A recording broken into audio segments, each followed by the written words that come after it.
बुध प्रदोष व्रत कथा। वार के अनुसार जो प्रदोष व्रत करते हैं उसी के अनुरूप उसका फल प्राप्त होता है।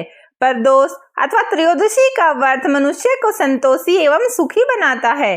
बुध त्रयोदशी प्रदोष व्रत करने से सर्व मनोकामनाएं पूर्ण होती हैं।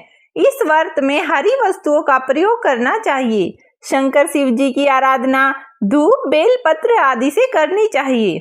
बुध प्रदोष व्रत की कथा के अनुसार एक पुरुष का नया नया विवाह हुआ। विवाह के 2 दिनों बाद उसकी पत्नी मायके चली गई। कुछ दिनों के बाद वह पुरुष अपनी पत्नी को लेने उसके यहाँ गया।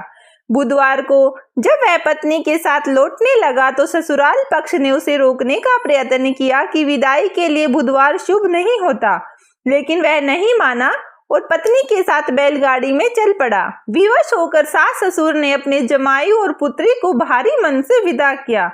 नगर के बाहर पहुंचने पर पत्नी को प्यास लगी। पुरुष लोटा लेकर पानी की तलाश में चल पड़ा। पत्नी एक पेड़ के नीचे बैठ गई। थोड़ी देर बाद पुरुष पानी लेकर वापस लौटा। तब उसने देखा कि उसकी पत्नी किसी के साथ हंस हंस कर बातें कर रही है और उसके लोटे से पानी पी रही है। उसको क्रोध आ गया। वह निकट पहुंचा तो उसके आश्चर्य का कोई ठिकाना न रहा, क्योंकि उस आदमी की सूरत उसी की भांति थी। पत्नी भी सोच में पड़ गई। दोनों पुरुष झगड़ने लगे। धीरे धीरे वहां काफी भीड़ एकत्रित हो गई और सिपाही भी आ गए। हम सकल आदमियों को देख के वे भी आश्चर्य में पड़ गए। उन्होंने स्त्री से पूछा उसका पति कौन है। वह कुछ बोल न सकी।